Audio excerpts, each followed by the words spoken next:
Hi there. Today we are making hummus, and not just any hummus. This is hands down the best hummus you will ever have. A bold statement.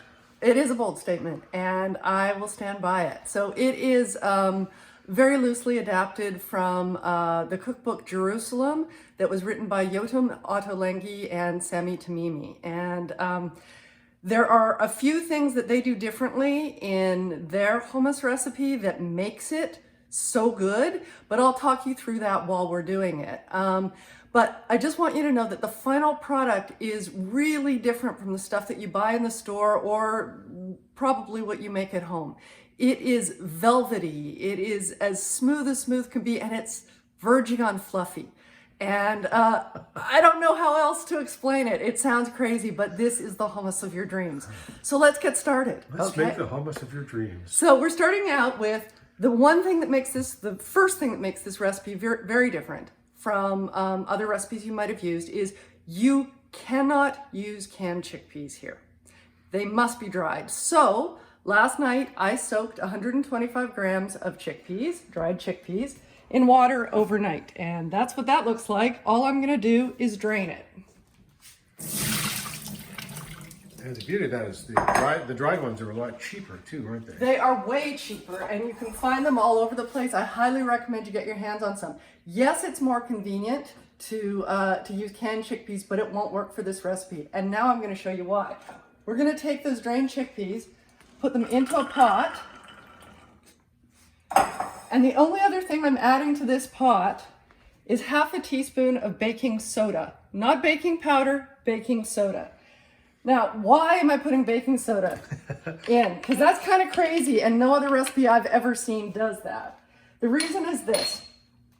The baking soda is alkaline, and that helps to break down the toughness of the chickpea, and it makes it cook quicker, and it makes them softer. So that's the alkaline nature. The other thing that baking soda does is it has a very slight grit to it, and you'll see that as we're cooking the baking soda in with the chickpeas. And that grit also breaks down the chickpeas and makes them cook more quickly and makes them softer.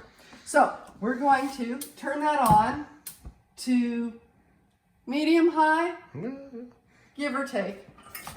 And for 3 minutes, we're gonna do nothing but stir the chickpeas and the baking soda together. I don't know if I can bear that much excitement. Well, yeah, we're not going to make you watch 3 minutes of this, but just keep in mind that you do need to stand by it. Don't walk away, because you'll see that there's moisture in there now from the chickpeas having been soaked. That's going to disappear, and then you're going to see sort of a white powdery residue around the outside of the pan, and that is the baking soda that's helping to break down the chickpeas. So we'll come back in 3 minutes and show you what we mean. So we're back. It's been 3 minutes, and have a look here. You can see what I said. There's a white residue. That's the baking soda around the outside, and you can see how dry this is. And the reason I have to keep stirring it is so that it doesn't burn, right? We're now going to add some water. That happens to be 750 mils of water, but that doesn't need to be exact here. Basically, you're looking to more than cover the chickpeas. And what's happened here is that the water is dissolving all the baking soda that is around the outside, and it's making the water alkaline. So the chickpeas are going to cook in this alkaline water. Now, chickpeas can take anywhere from 20 minutes to 40 minutes, apparently. Mine, depending on how fresh they are. Apparently mine must be fairly fresh because they take the shorter amount of time, and with the baking soda, even less than 20 minutes, they're coming in closer to 15 minutes. So what you want to do is bring this up to a good simmer, and oh, that's the fairy horn. So bring it up to a good simmer and simmer it for about 20 minutes until they're soft. You're probably going to see some foamy scum come to the surface. We'll show you that when we come back, and I'll also show you how to determine whether the chickpeas are soft enough and ready to go. So let that do its thing, and we'll come back and see you in a few minutes. Hi there, we're back. It's been about 15 minutes, and I want to show you what I was talking about, that foamy scum on the top. So you see that? Oh, dear Lord. Yeah, so that can just, I took some of it off. It's not really a big deal. but there are some skins in there that kind of come off with it. And now we're going to check to see if the chickpeas are done, and I'm pretty sure they are, but I'm just going to show you how I do that. They're pretty hot. I didn't know you could juggle. You can't juggle with just one. You need 3 to juggle. Anyway, look at this. See how soft that is? That's ready to go. So I'm going to turn that off. And we're just going to we're going to strain it.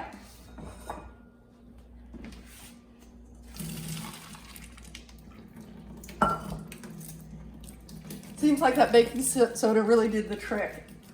It just makes it cook that much quicker, as well as breaking down the skins and everything that I think are what makes hummus often very, very coarse and stiff. Okay, over to the food processor. Now, you may be able to make this in a blender. I don't know, I haven't tried, but certainly like a Vitamix or something like that, you'd probably be able to make it, maybe even a other kind of blender as well. But today we're definitely using the food processor. And all we're doing is we're putting the hot cooked chickpeas into the food processor. Make sure we get them all out there because they are delicious. And I should say that the baking soda doesn't seem to change the flavor of the chickpeas at all. So if you're concerned about that, don't be. Okay, so the first thing we're going to do is put the hot chickpeas in there and leave them just by themselves. We're going to whir them around in the food processor, and what we'll end up with is a very stiff paste.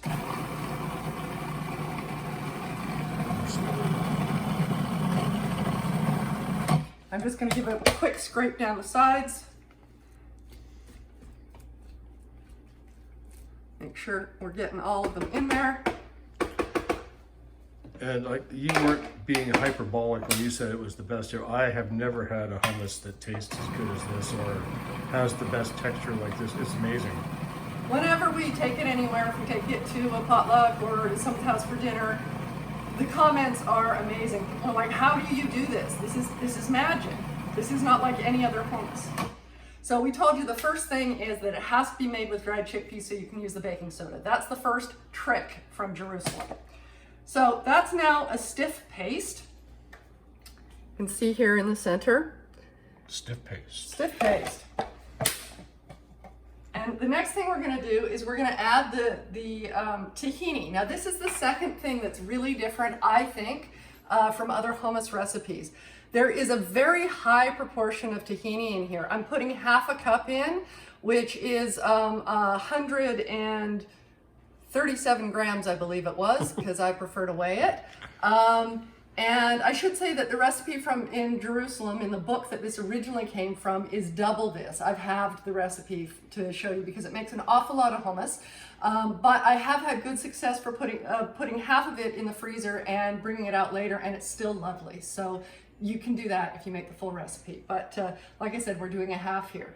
So the thing is, this has a very high proportion of tahini in it, and I don't recommend using tahini that is what I call health food store tahini, the stuff I grew up on, which is really stiff and dry with a layer of oil on the top, and you try to mix the oil in kind of like peanut butter and it just doesn't mix. Don't really recommend that.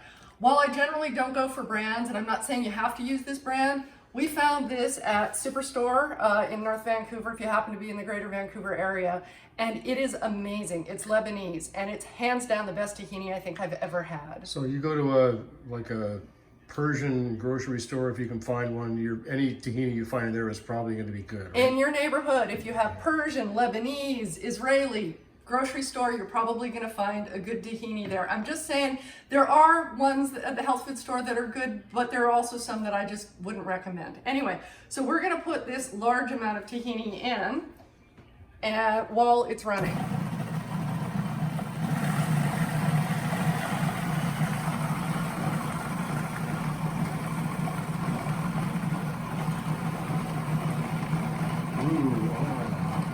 I should have shown you how runny it is. I don't know if you caught that, but it's this silky, smooth, runny tahini. It's not... It's the opposite of starchy. Yeah, it's not dry. It's the anti-starch.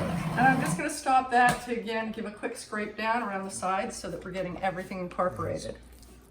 And already you can see it's getting smoother, except for the stuff that was up on the sides.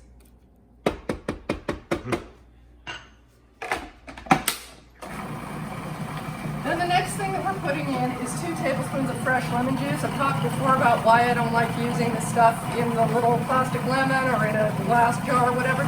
Go get a lemon. This was even less than 1 lemon's worth. Oh God, this makes a big change right there on the texture. It does. And then we've got 2 cloves of garlic, which actually, ordinarily I would put in first, but somehow I got distracted today and I didn't. I think it'll still be fine. It's all my fault. It is, it's all your fault. So we're just letting it do its thing, mostly because I put the garlic in there late. It's going to take a little bit longer to get it where I want it to be, so we don't have chunks of garlic in there. So the other thing that's unusual about this recipe is that it has no olive oil in it. And there are very few, except for the low-fat sort of recipes for hummus that have no olive oil. Usually they have a fair amount of olive oil and very little tahini. And in this case, we've sort of done the opposite.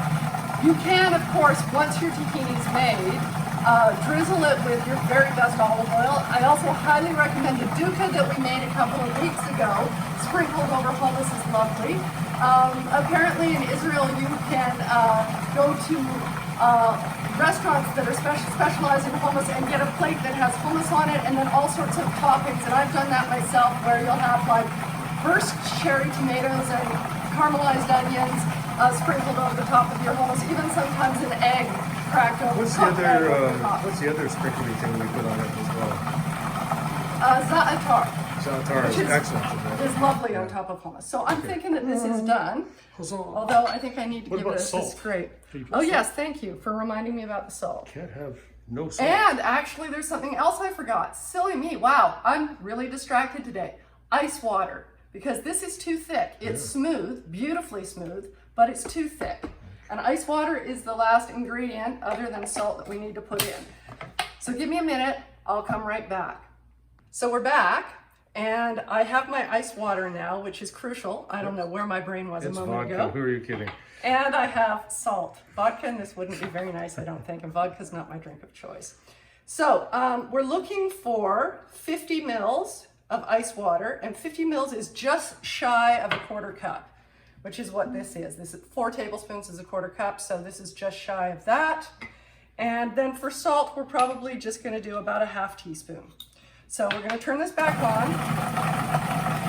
add that ice water. Very nice. Loosens everything up, and it's what really gives it the frothy lightness. And then I'm going to put, like I said, about a 1/2 teaspoon of salt in there. You can always add more later if you want, right? You can. Salt should be done to taste. Right, so let's turn that off and have a look.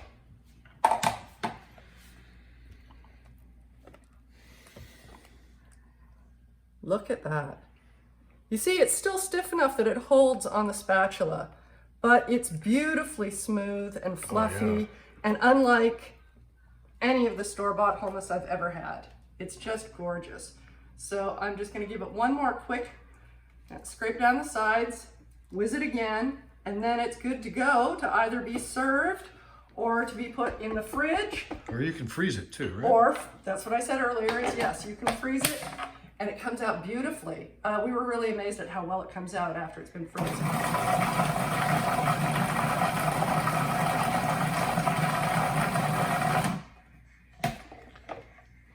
And there you go. Have a look at that. Ooh, it's ever so nice. Oh, wow, yeah. It could not be. Luxurious and velvety. It is velvety and smooth. So that is the best ever hummus. And it really wasn't hard. Yeah, you need to soak your chickpeas and remember to do that. But the hands-on time is really, really small. And you know what? It's real food.